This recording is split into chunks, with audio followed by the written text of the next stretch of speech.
Welcome, everybody. This is Panfurware LLC. Let that sink in with Stephen Wrench.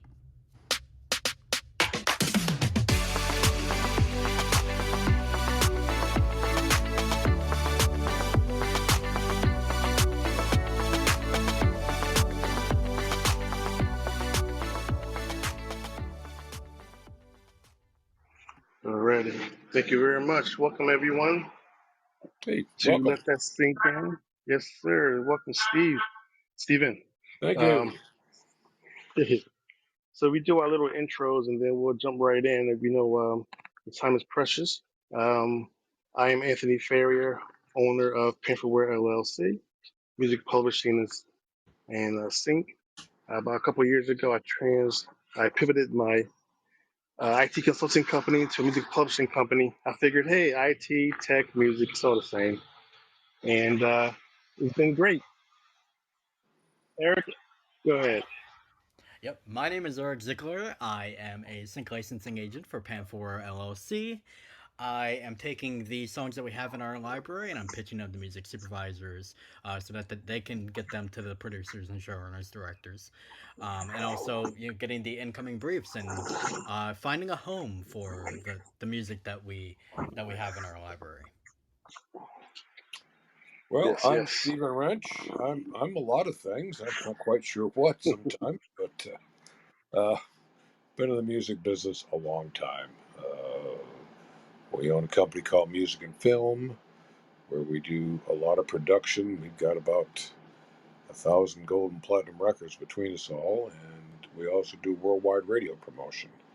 I think we're about the only one in the world that covers the entire globe in radio promotion. And besides that, I'm an artist and a writer. I've played with about everybody, from Lynyrd Skynyrd to Toto, Survivor, Loverboy, all kinds of people. And I've got a bunch of gold and platinum records too. So, but anyhow, that's me. Yes, thank you. So yeah, you have a very interesting history, very interesting relationship with artists that have been on the radio that was during our real music era. I like to call it. Um, I so like this is to going to be call fun. it that.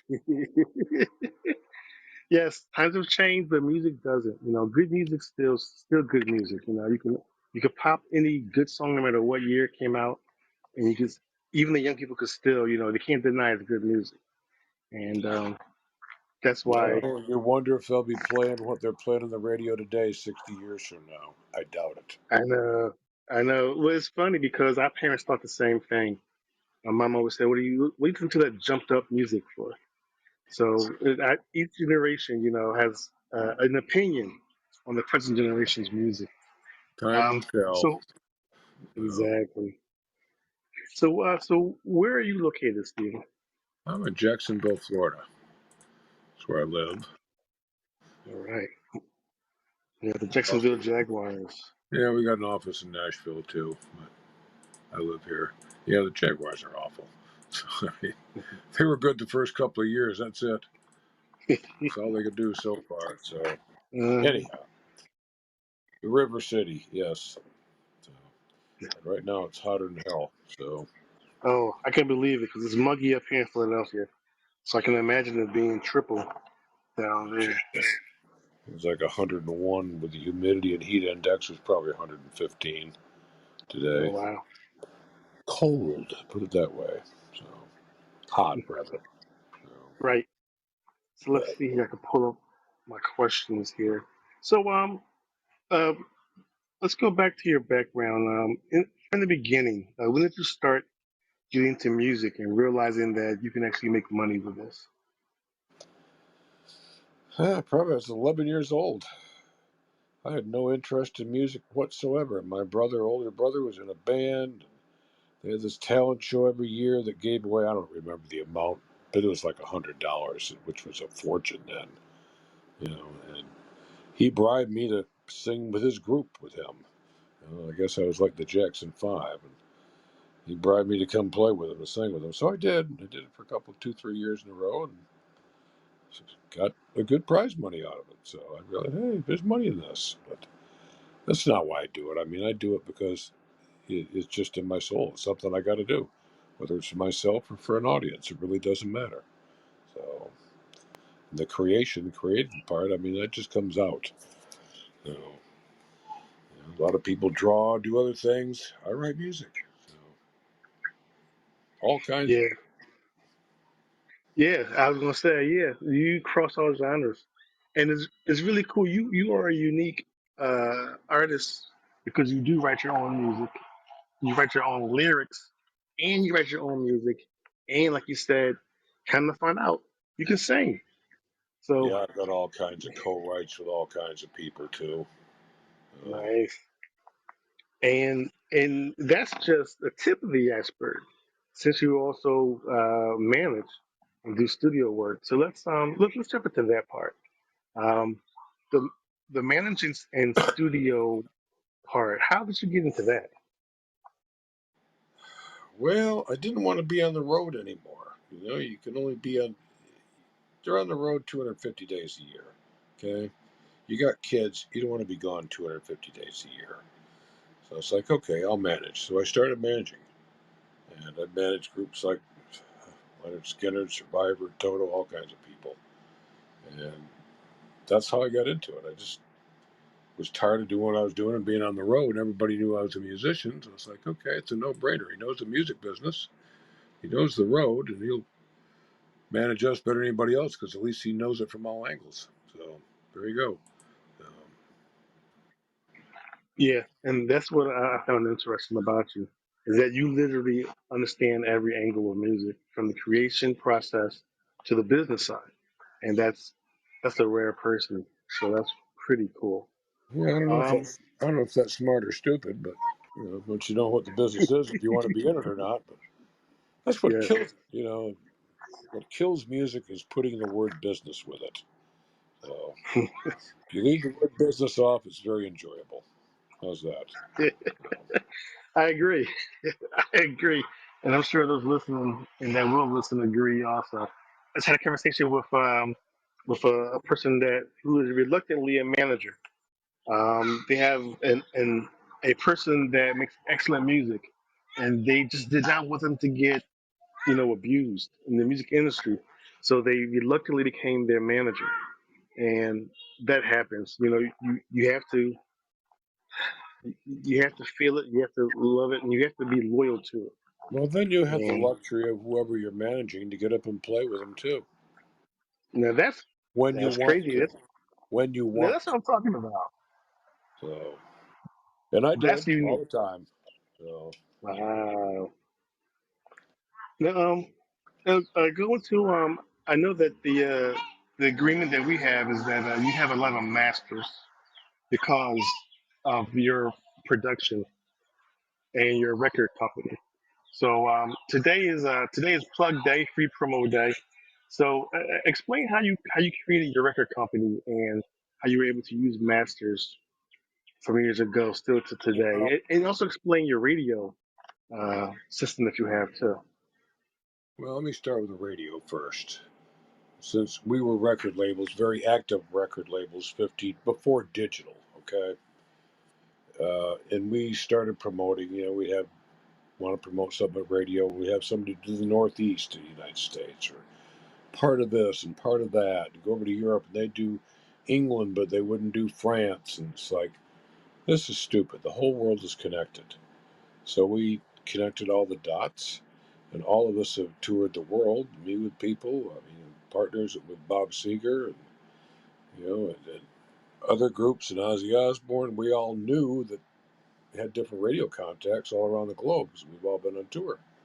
So we put those together and simplify it, had someone design a state-of-the-art software package, which was way ahead of its time, deliver a high-quality DPK to people that showed the artist's picture, a link to their website, their bio. It had a 320 MP3, a WAV file they could choose from. They could listen or download it, and the system would tell exactly what they're doing and when, who listened to it, who played it, everything else. And like I say, we're in 180 countries, we're in every continent. And we get emails and airplay all over the world. A lot in Asia and other places. That music is a universal language, and I don't care what language it's in, but English is played all over the world. It doesn't matter where it is. Hispanic is pretty much expected all over the world too. But it's not hard. You put out a good song, you're going to get played. It's not like you're in the U.S. It's so damn corrupt. You got to pay every station to play you.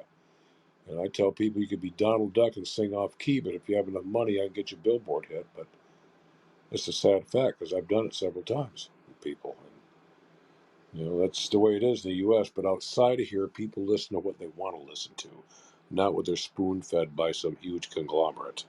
So they view radio differently. It's interactive. Playlists are developed they'll spin something a few times, and based on the audience reaction, either they put it in rotation or they scrap it. Unlike here, it's who pays them. So it's different. That's how we got into radio. And have done nothing but grown ever since. And we've got 250,000 stations in 180 countries, including all the Billboard reporting stations, everything else. So, and it's constant upkeep. So, anyhow, That's you asked cool. another portion of it too. So, what was the other portion of the question? No problem. A record label. When did you decide to create a record label? Oh God, we did that 20 some odd years ago, but we pretty much dissolved it. We're not. I don't even bother. There's no money in streaming. There's just no money unless you're Taylor Swift and got 200 billion streams. I mean, it's $800 for every million streams. Where are you going with that? I mean, it doesn't even pay to open the doors for a record label anymore. And that's a whole I nother agree. story. But that's a whole nother story. But Harvard Law calls it piracy, plain and simple. I mean, the major labels were all bleeding money. They were in bankruptcy. They had fought the digital age, and their answer to not fighting the digital age and winning the battle, taking over the indie artists once again, was to strike a deal with an unknown company called Spotify, where they took millions and millions of dollars as a sign-on advance to allow them to stream their catalog. So all of a sudden, they're not in bankruptcy or receivership anymore. They're fluid. EMI's out of bankruptcy. Warner's out of bankruptcy. Sony's not bleeding money. Everybody's happy. They could lay off 90% of their staff because they make all their money in sign-on bonuses, just allowing different streaming companies to stream their music. That's why the artists get paid peanuts. And I used to be vice president of a major label too, so I'm not just talking on my. You So, know, yeah. Well, everything you're saying is true, and we appreciate you opening that door for us because that's a side of it that we don't get to. We feel it, we hear it, we smell it, but we don't see it like you saw it, and you was able to yeah, explain that to us that the things have changed, and in the like a better words, the genie's at the bottom. You know, when we have the artists come traditional. to us and say, I'm looking for a record deal, I ask them one question. When's the last time you bought a record? Oh, I listen to us. That's not buying. That's streaming. Bought, paid for. They couldn't remember. Nobody could. I says, well, what motivation or incentive does a major label have to sign you? None. So there you go. Yeah. Wow. I mean, they've cut the musicians down to the major. Any income is either in licensing, which is you guys' job, which, as you all know, is a tough road to hoe because Mm, we've tried that end of it. But I just mm, gave up. It's just it's too time consuming and it's just a real crapshoot. yeah. You know that, Anthony. I'm sure it's just they can tell you what they're looking for, but that doesn't mean that's what they're looking for, and they don't know what they're looking for until they hear it. That's the unfortunate part. Right. So you can just keep on plugging, and that's all you can do. So, You're right. You remember when we was on a roll? We was on a roll sending music to that company, and then kind of find out they only do exclusives, and it's like, what just happened? The floor just fell under us. It yeah, I just probably got a lot more tracks for you too. We need to talk after we're done with us sometime soon. So, yeah. It's like you said. It's you don't want to call it random, but it's practically random. and it's designed that way, unfortunately. But Well, yeah, everything is you chosen plug by in. a computer. You don't have human ears listening anymore. I mean, I True, did a very radio true. promo for a fellow, I won't mention names, that owns a major music placement company, licensing company out of LA. And he told me, he says, unless you're Hispanic or you do hip hop, you can forget placing anything. Because if you listen, and you know, I listened to him tell me that 3-4 months ago, and I started listening to TV, all the stuff, the new stuff that's out there. And you know, he's right. He's right. That's all you hear. So, literally, I mean, it's Uh, rare to hear anything else but that. And wow. I don't. it is It's chosen by a computer. They plug in the parameters of it, and the computer searches for possible submissions or possible stuff that's in their library that might match. That's what they do. So, wow.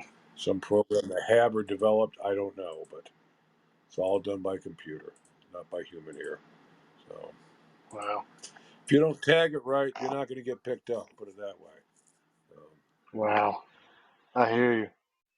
That's interesting because the shows that I watch a wide swath of shows. I'm from the South, so I watch some country shows, you know, and I don't mind watching some mainstream shows, and I watch some urban shows, things of that sort. So yeah, sometimes you do get to hear. Sometimes you're hearing the same style across different types of shows, and that could be good, that could be bad. You're right, yep. but the good thing is that music always comes back around. Everything is cyclical. So anything that has might have been made during a certain time or might be a certain genre might not be in now, but it comes back around. You know, that's the good thing Yeah, about it. Um, this that told me that his name is Flavor Lab out there out of LA. I don't know if you heard of them or not, but they're a large company. Do a lot no, of movie placements. okay, It really is. So they use a computer to choose everything. So, which is wow. sad, but let's go on.